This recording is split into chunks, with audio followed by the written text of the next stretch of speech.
नमस्कार, आपका स्वागत है। मैं हूं मनीषा गुप्ता और आज का दिन इंपॉर्टेंट है। सभी एसेट क्लासेस आज की यूएस फेड की मीटिंग के ऊपर नजरें गड़ाए बैठे रहेंगे। 13% प्रोबेबिलिटी है कि शायद यूएस फेड आज रेट्स ना बढ़ाए, लेकिन 87% ये चीज़ की प्रोबेबिलिटी भी जताई जा रही है कि 25 बेसिस पॉइंट से रेट दरें हम यहाँ पर बढ़ता हुआ देख सकते हैं। और कोई ये बात नहीं मानता कि 50 बेसिस पॉइंट की तेज़ी आज देखने को मिलेगी, लेकिन उससे भी बड़ी बात ये होने वाली है कि आज की जो दरें बढ़ने के बाद या दरें की जो अनाउंसमेंट है वो होने के बाद जैनेट पॉवेल यहां पर क्या कहते हैं, आगे जाकर किस तरह का उनको लगता है कि इन्फ्लेशन रहेगा, बैंकिंग क्राइसिस के ऊपर वो क्या कहते हैं, किस तरह की गाइडेंस लेके वो आते हैं, उसी के ऊपर यहां पर बाजार मूव करता हुआ नजर आएगा। ऐसे में कमोडिटी बाजार पर इसका क्या असर होगा, आज शाम के इवेंट से पहले आपको क्या करना चाहिए, किस तरह की पोजीशंस होनी चाहिए, क्योंकि कल सुबह तक यहां पर बहुत देर हो सकती है। तो वेदर आप अपनी पोजीशंस यहां पर ओपन रखें या ना, और कैसे फिलहाल कारोबार करें, इसी के ऊपर हम फिलहाल बात करने की कोशिश करेंगे। हमारे साथ जुड़ रहे हैं एलएमपी एडवाइजरी सर्विसेज के research analyst Bhupesh Sharma, axis securities के हेड ऑफ कमोडिटीज प्रीतम पटनायक हमारे साथ हैं, साथ ही गंगानगर कमोडिटी के एवीपी अमित खरे और पैराडाइम कमोडिटी के कंसल्टेंट बीरेन वकील भी हमारे साथ इस पैनल में जुड़े हैं। आप सभी का कार्यक्रम में स्वागत है। शुरुआत यहां पर सोने चांदी के साथ कर लेते हैं, क्योंकि ये इस हफ्ते का क्लियरली टॉप ट्रेडिंग पार्टनर रहा है, जहां पर हमने ऑल टाइम हाइज बनने के बाद यहां पर अच्छी खासी मुनाफा वसूली भी आते हुए देखी है। वॉल्यूम्स की अगर बात करें तो अंतर्राष्ट्रीय बाजारों में, भारतीय बाजारों में थोड़ी सी कमी है, क्योंकि यूएस फेड से पहले कोई बहुत बड़ी पोजीशन यहां पर ओपन नहीं रखना चाहता। प्रीतम, आपसे जानना चाहेंगे कैसे देखते हैं करंट गोल्ड के प्राइसेस और अगले 24 घंटे में क्या कुछ होने की एक्सपेक्टेशन है? मनीषा, देखिए, एक्सपेक्टेशन तो मार्केट का एस्टिमेशन में ही आ गया है कि 25 बेसिस पॉइंट का है। मुझे ये है कि कहीं सरप्राइज नहीं आ जाए 50 बेसिस पॉइंट का, बट इसकी प्रोबेबिलिटी थोड़ी लो लग रही है। गोल्ड में हम लोगों ने ऑलरेडी जो बैंकिंग क्राइसिस का प्रीमियम, कहीं ना कहीं सेफ हेवन प्रीमियम था, वो इरोड होते हुए देखा है। तो मेरा मानना है कि आज फेड एक बहुत टाइट रोप वॉक करेगा। मुझे लगता है कि वो 25 बेसिस पॉइंट इंक्रीज करेगा और कमेंट्री में बोलेंगे कि आगे के Heights will be data dependent, और वो शायद से पॉजिटिव हो सकता है गोल्ड के लिए, क्योंकि कहीं ना कहीं मार्केट में 25 बेसिस पॉइंट के लिए अनुमान लगा के बैठे हुए। इंट्राडे बेसिस पे आप काम करना चाहेंगे तो मुझे लगता है कि जो भी पोजीशन ले आप कैरी फॉरवर्ड आज ना ही करें तो बेटर है। आई नो एक अपॉर्चुनिटी मिस होगी, बट रिस्क मैनेजमेंट के हिसाब से, रिस्क रिवॉर्ड के हिसाब से ये बेटर ही है कि आज कैरी फॉरवर्ड ना करें पोजीशन इंट्राडे बेसिस पे।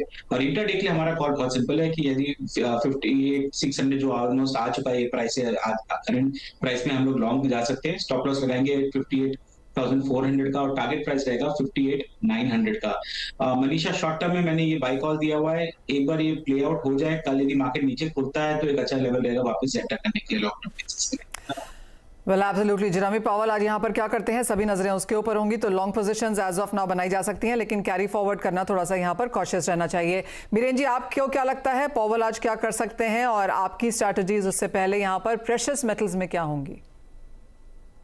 प्रेशियस मेटल में टेम्पररी में सिल्वर में थोड़ा बाइंग साइड में जाऊंगा। फ्लाइट टू क्वालिटी का जो ब्रॉडर फ्लो है, इसका मेन बेनिफिट तो क्रिप्टो में बिटकॉइन को मिल रहा है, बट सेकंड रन में सिल्वर को भी थोड़ा मिलेगा, मिल चुका है।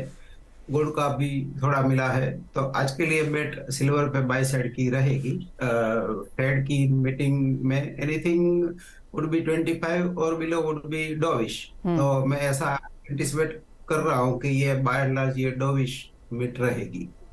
ऑलराइट, तो डविश रहने की उम्मीद है, जिसका फायदा यहाँ पर सोने चांदी को मिल सकता है। लेकिन अगर चूज करना हो तो बीरेन जी ने यहाँ पर चांदी में लॉन्ग जाने की यहाँ पर स्ट्रैटेजी बनाई है। भूपेश, आप कैसे देखते हैं इस सेक्टर को, और आप क्या करने की राय देंगे? जी नमस्कार मैम। मेरे को सोने के बाजार की बात करें तो सोने का बाजार जब तक 58,100 के ऊपर ट्रेड कर रहा है, तब तक सोने में लेवली का ही व्यापार करना चाहिए। अब साइड में मुझे एक बार दोबारा से डबल टॉप के आसपास मार्केट जाता हुआ दिखता है, जिसमें कि 58,200 का स्टॉप लॉस लगाकर गोल्ड में लॉन्ग करना चाहिए। 59,500 से लेकर 60,100 तक के टारगेट आने वाले 2 से 3 दिन में संभावित रहेंगे। यानी कि काम यहाँ पर खरीदारी का ही करना है। और अमित जी, आप भी इसी से एग्री करेंगे? और सोने चांदी में अगर आपको कोई कमोडिटी पिक करनी हो तो क्या होगी? ऑन चार्ट्स क्या दिखता है? मेरे को लगता है हमेशा जी, चार्ट पे जो है गोल्ड का चार्ट थोड़ा सा अभी कल की जो क्लोजिंग आई है नेगेटिव, वो एक नेगेटिविटी थोड़ा सा चार्ट पे दर्शा रही है। तो मेरे को लगता है कि 1 या 2 दिन में इसमें एक मुनाफा वसूली प्राइसेस में स्पेशली गोल्ड में देखने को मिल सकती है, क्योंकि चांदी के प्राइस इतना ज्यादा बड़ा मूवमेंट ऊपर की साइड में नहीं आया है। गोल्ड ने लाइफ टाइम हाई क्रॉस किया है, जबकि चांदी लाइफ टाइम हाई से काफी नीचे है। तो मैं गोल्ड में एक सेल का ट्रेड रिकमेंड करूंगा। आज अगर प्राइस एक दिवाली का ट्रेड लिया जैसे आज इवनिंग तक या फिर कल मॉर्निंग तक। ऑल राइट अमित, आपके लिंक में कुछ इशू है, आपको फिर से यहाँ पर जोड़ने की कोशिश करेंगे, लेकिन वी गेट योर पॉइंट। जैसे आपने कहा कि सोने में कुछ मुनाफा वसूली और देखने को मिल सकती है, लेकिन चांदी की जहाँ तक बात है, यहाँ पर क्योंकि वो बहुत ज़्यादा चढ़ी नहीं है तो थोड़ा सा अंडर परफॉर्मिंग की वजह से यहाँ पर खरीदारी के ट्रेड्स अभी भी बन सकते हैं। ये तो बात हुई सोने चांदी की, लेकिन एक अच्छा खासा इंपैक्ट हमने कच्चे तेल में भी आता हुआ देखा ही है ऑलरेडी। अपने हाइज से यहाँ पर बहुत बड़ी मुनाफा वसूली बैंकिंग टर्मोइल को लेकर यहाँ पर देखने को मिली, और अब यूएस फेड की मीटिंग से पहले भी यहाँ पर एक पॉज सा लगता हुआ नजर आया है। प्रीतम, यहाँ पे इसे कैसे देखते हैं आप, क्योंकि $88 का हाई, $70 का लो, हम एक $18 की रेंज में ब्रेंट में कारोबार कर चुके हैं। अब यहाँ से क्या करने की राय है? देखिए मनीषा, मुझे लगता है क्रूड थोड़ा प्रेशर में रहेगा अभी हाल फिलहाल में, बिकॉज दो फैक्टर्स है। एक तो सेंटिमेंट खराब है, ग्लोबल सेंटिमेंट रिकवर करने के लिए सिर्फ बैंकिंग क्राइसिस के बारे में बात नहीं है, और डिमांड के ऊपर सीरियस क्वेश्चंस आ रहे हैं। चाइना का डिमांड भी कहीं ना कहीं जिस हिसाब से एक्सपेक्टेड था इंक्रीज होगा वो हो नहीं रहा है। Intervention by OPEC members, specific action कोई तो प्लान था वो भी कहीं मटेरियलाइज होते हुए नहीं दिख रहा है। साथ ही साथ इन्वेंट्री बिल्ड होते जा रहे हैं। EIA के आपने ये जो डेटा देखा है उसमें एस्टिमेटेड है कि 3 मिलियन बैरल से इन्वेंट्री बढ़ के आ रहा है। तो ये सारी चीज थोड़ा नेगेटिव होगा। मुझे लगता है थोड़े राइस पे अपन थोड़ा इंट्राडे बेसिस पे सेल करके चल सकते हैं अराउंड 5800 के आसपास। स्टॉप लॉस लगाएंगे 5860 का, और टारगेट प्राइस रहेगा 5720 फॉर क्रूड टू रैली। एक पॉजिटिव सेंटिमेंट बनना बहुत सिग्निफिकेंट है, तभी जाके मुझे लगता है कहीं ना कहीं रैली करेगा, नहीं तो सेल ऑन राइज की स्ट्रेटेजी बनती रहेगी।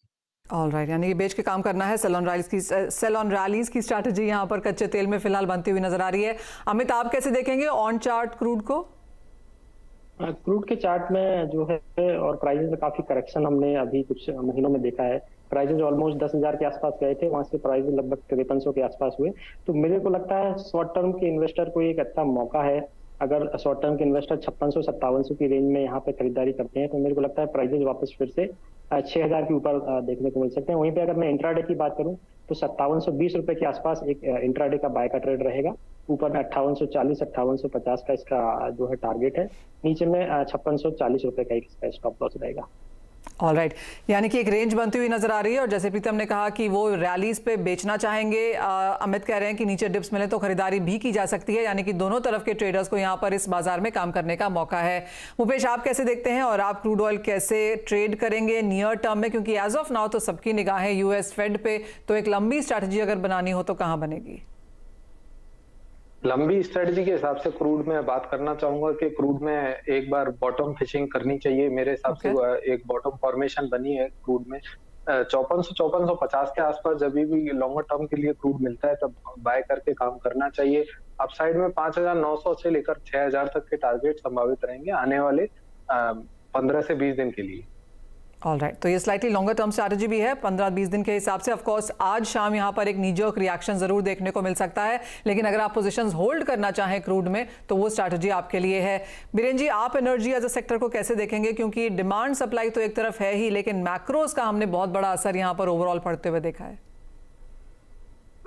मैक्रो के हिसाब से ही ये दबाव पे है ये सेक्टर। जब तक ये जो नर्वसनेस है स्पेशली यूरोपियन बैंकिंग कंटेजियन की, तब तक इसकी रियल रिडिस्कवरी शायद हम नहीं देख पाएंगे, क्योंकि अब मार्केट थोड़ा सा जर्मन बैंकिंग के हिसाब से थोड़ा नर्वस दिख रहा है। तो लेट अस एक बार ये डस्ट सेटल हो जाए, तब तक एनर्जी को वेट एंड वॉच ही करना बेटर रहेगा। ऑल राइट, एक और सेक्टर जहां पर काफ़ी दिक्कत हमने इस पिछले एक महीने में आते हुए देखी है वो है मेटल्स, फिर चाहे वो कॉपर है, एल्यूमिनियम है, जिंक है। वीक ऑन वीक बेसिस और मंथ ऑन मंथ बेसिस पे अपने हाई से काफ़ी उतरते हुए नजर आए हैं। एक्चुअली पिछले 3-4 दिन अगर आप देखें तो कॉपर में तो फिर भी पॉजिटिव रुझान है, क्योंकि पिछले 4 दिनों में 2% की तेज़ी कॉपर में आते हुए नजर आई है, लेकिन एल्यूमिनियम और जिंक यहाँ पर नेगेटिव में।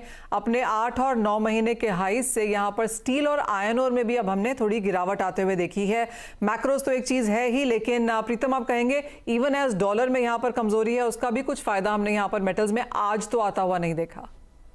नहीं, मेटल में आता हुआ नहीं देखा है, बिकॉज देखिए मेरे को कॉपर का तो आपने जो तेजी बोला है वो कहीं ना कहीं सप्लाई के कंस्ट्रेंट के हिसाब से वहां पे पॉजिटिविटी बनी हुई है। रही बात aluminium and zinc, it is वो ज्यादा लिंक्ड है इन टर्म्स ऑफ कैसे इकोनॉमी परफॉर्म करेगी या रिकवरी देगी उसके हिसाब से, क्योंकि वहां पे कहीं ना कहीं सप्लाई का इशू नहीं आ रहा है।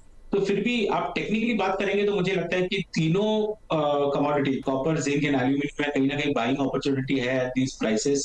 Aluminium at current level also भी हम लोग यदि एक बार बाय करके चल सकते हैं, एक स्टॉप लॉस लगा सकते हैं 201 का लेवल पे एंड टारगेट 204 का लेके चल सकते हैं।